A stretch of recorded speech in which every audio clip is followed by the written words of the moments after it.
د لوی خدای په نامه ډېر زیات سلامونه، نیکې هیلې او پیرزوینې مې ومنئ. درنو هیوادوالو، البته غوره ګڼم او کوښښ کوم چې د خپل مسلک په اړوند تاسو عزیزانو سره ځینې ګټور طبي معلومات او مشورې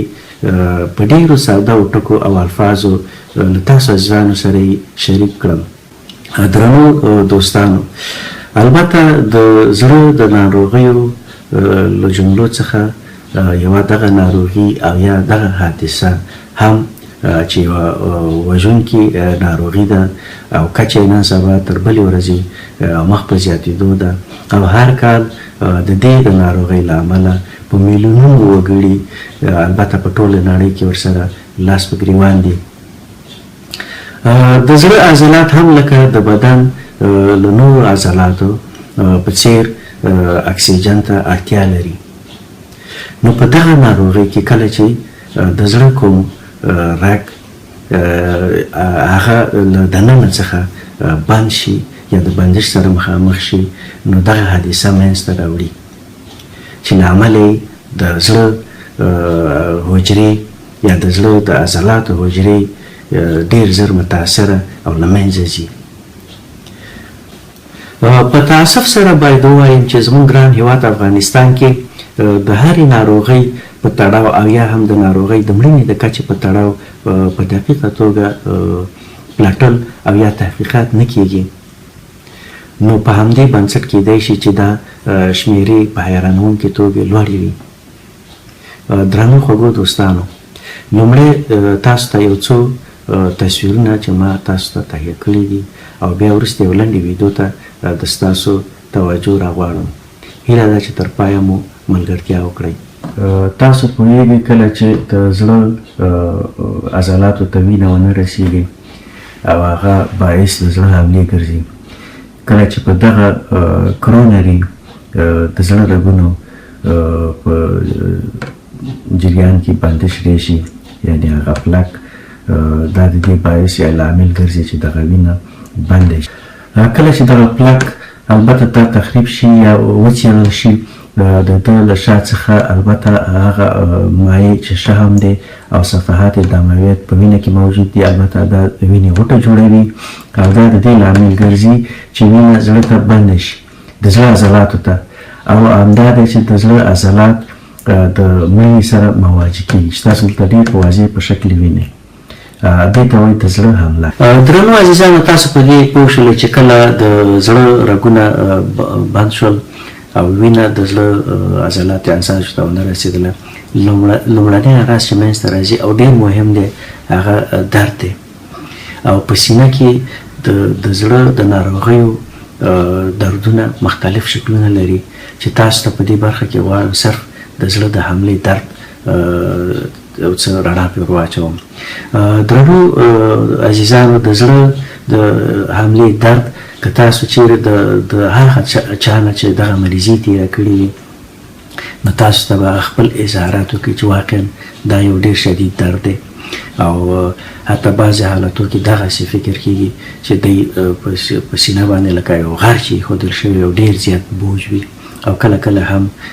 نفس تنګي هم دوی ته پیدا کېږي.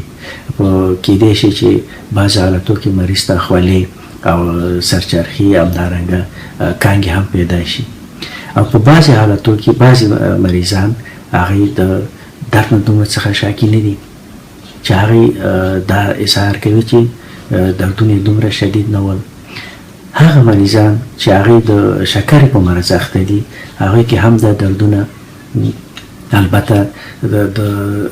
دردونو کچه دومره جګه نه ده او هغوی احساس د بېدردۍ کوي. نو تاسو دلته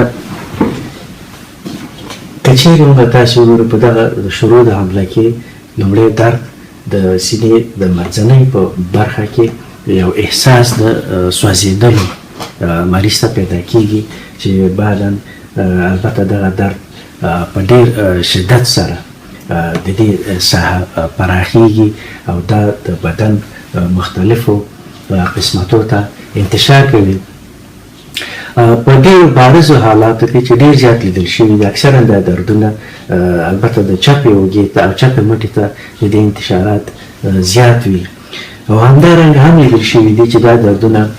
د غړۍ او همدارنګه د ځان په طرف او په بعضې حالاتو کې دواړه اوږې کېدای شي د ښي اوږې یا د چپې اوږې او په بعضې حالاتو کې هم د مریض د ملا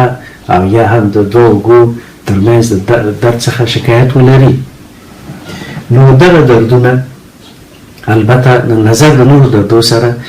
وصف دا ډېر زیات مهم دی چې باید دې سره فرق وشي. البته د وخت د کمتیا سره زه نشم کولی چې تاسو ته البته د سینې یا د زړه د بیماریو ټول دردونه دلته تاسو ته په واضح توګه تشریح کړم.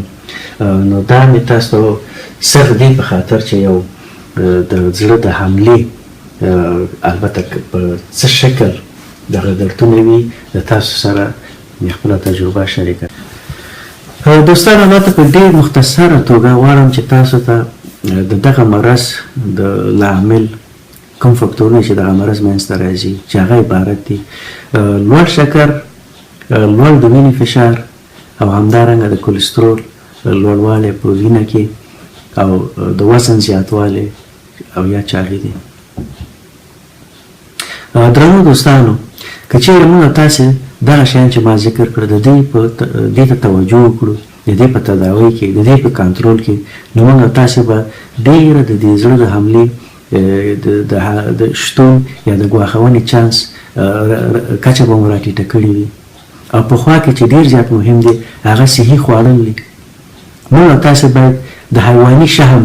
چې هغه لکه د پسه لم، لکه د پسه د غوښو دوامدار استعمال، د غویي د غوښې که چیرې موږ تاسې په دغه ورځني ژوند په دغه خوړو کې اصلاحات راولو نو دا به ډېر زیات موږ تاسو سره مرسته وکړي. او پخوا کې موږ تاسې د ترکارۍ او یا د سبزیو څخه استفاده وکړو یا د میوو څخه استفاده وکړو نو دا به هم ډېر ښه کار وي. بل زیات چې ډېر زیات مهم دی هغه د سګرټو، هغه څوک چې په سګرټو روږدي دي او یا هغه څوک چې د الکول استعمال باندې اخته دي نو د هغو څخه هم هیله ده چې د دغه څخه ډډه وکړي تر څو خپل ژوند او صحت د دغه د حملې د ژغورلو په خاطر ځان سره مرسته وکړي. بل هغه څوک چې په روحي او یا په رواني بوجونو سره مخامخ دي هم د دې لامل ګرځي چې د زړه رګونو د تنګتیا باعث شي او دغه تکلیف منځته راشي. درنو دوستانو مهم څه شی دی که چیرې موږ تاسو ګورو زموږ ستاسو په ماحول کې یا د کور دننه یا د ګاونډي کره او یا د سړک سره یو څوک په دغه حملې باندې لاس په ګریوان شو یا د دغه حملې تر ښکار یا د برید لاندې راغی، څه ورسره کولی شو؟ مهم څه دي؟ دا هغه وخت دی چې تاسو که چېرته په چټکتیا سره او البته په بیړه سره او نه په وارخطایي سره د سره مرستې وکړي، دا به د ده آینده په ژوند کې تاسو به د سره ډېره زیاته مرسته کړې وي. ځکه چې په وخت رسېدل د ده او د ده انتقالېدل شفاخانې ته هغه ټپونه یا هغه زخمونه چې په زړه کې موجود دي او په هغه باندې اکسیجن قطع شوي دي نو هره لحظه هره ګړۍ د هغې حجرو ژوند پر سوال لاندې دی او هغه حجرې د مړینې باعث ګرځي. نو موږ څومره چې موږ په بیړه دغه مریض انتقالوو نو موږ تاسې د دغه مریض سره ډېره زیاته مرسته کوو. په لومړي سر کې که مریض چیرې په سړک پرېوتی او یا دا چې د اور یا د اوبو تر خوایي نو موږ تاسې دا یو هغه ځای ته چې لږ خوندي وي باید انتقال کړی شو، ولې په دې چې کومه ترافیکي حادثه او یا کوم بل څه ونی شي. ډېر زیات چې مهم دي که چیرې موږ تاسې که د کومې د امبولانس تلیفون ته شمیرې ته لاسرسی ولرو په دغه وخت کې نو دا به ډېر زیات اړینه وي چې په ډېره بیړه توګه تاسو یو امبولانس ته تلیفون وکړئ او تر څو په وخت زمان دغه مریض انتقال شي، تر څو چې دغه امبولانس ستاسو مریض د انتقال په خاطر راځي. که چیرې د دې امکانات تصادفا موجوده ځکه چې زموږ ستاسې په هېواد کې دواخانې فضل د خدای دې زیاتې دي او یا چا سره د کوم ګاونډي کره په کور کې کوم د اسپرین تابلیت مو پیدا کړ نو کولی شي په یو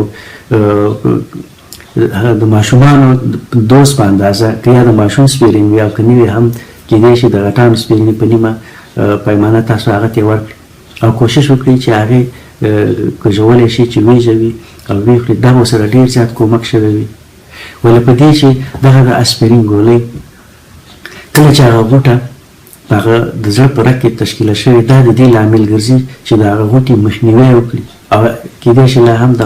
غوټې په لیست کې هم کومک وکړي نو دا به څه کومک یې د مریض سره په دغه لحظو کې باید دغه کارونه ټول په ډېر چټکتیا سره ترسره شي او مریض نږدې ترین مرکز د صحي چهاره شفاخانه وي او که د صحي مرکز وي باید انتقال شي بیا وروسته نور هغه د ډاکټر صاحبانو کار دی چې هغوی په ډېر کم وخت کې په عاجله توګه مریض د خپل د کنټرول او تداوۍ لاندې نیسي چې تداوي مې البته دوه بخشه دي یو یې دوایي دی او بل نن ورځ فضل د خدای دی ساینس او ټکنالوژي ډېره پرمختللې ده او ډېر ښه وسایل موجود دي چې هلته کوی شي چې د یوټیوب په ذریعه د مریض هغه ځای کې چې آفت موجود دی هلته یوټیوب نه نباسي سیستم او هغه هلته کیدای شي یو فلزي جال په واسطه دغه رګ دغه تضایق چې منځته راغلی دی هغه هلته یو جال پرېږدي او هغه غوټه چې هلته موجوده ده د دغه ټیوب په ذریعه هغه راوباسي او په خوا کې مریض ته نور هغه دواګانې ورکول کېږي چې هغه د وینې په وینه کې البته وینه جاري ساتي د وینې د لخته کېدو څخه مخنیوی کوي هغه دواګانې ورته ورکوي چې هغه البته د زړه حرکات منظم وساتي په بعض حالتو کې کېدای شي چې د زړه ټپونه دومره زیات وي کله چې دغه زړه بیرته فعالیت کوي نو د دې امکانات زیات مساعد دي چې مریض د ډېرو دغه زړې د بېنظمۍ سره مخامخ شي یا ډېر بې نظمه حرکات منځته راشي او هلته باعث د توقف د زړه هم کېږي چې داسې مریضان هم په همیشنۍ توګه په هماغه وخت کې د البته د ای سی جي د مونیټور سره وصل دي او ډاکټر صاحبان سره په خپل وخت زمان خپلې مرستې جاري ساتي ډېر زیات مهم دا دي کله چې مریض شفا پیدا کوي هغه دا دی چې هغه مریض باید استراحت وکړي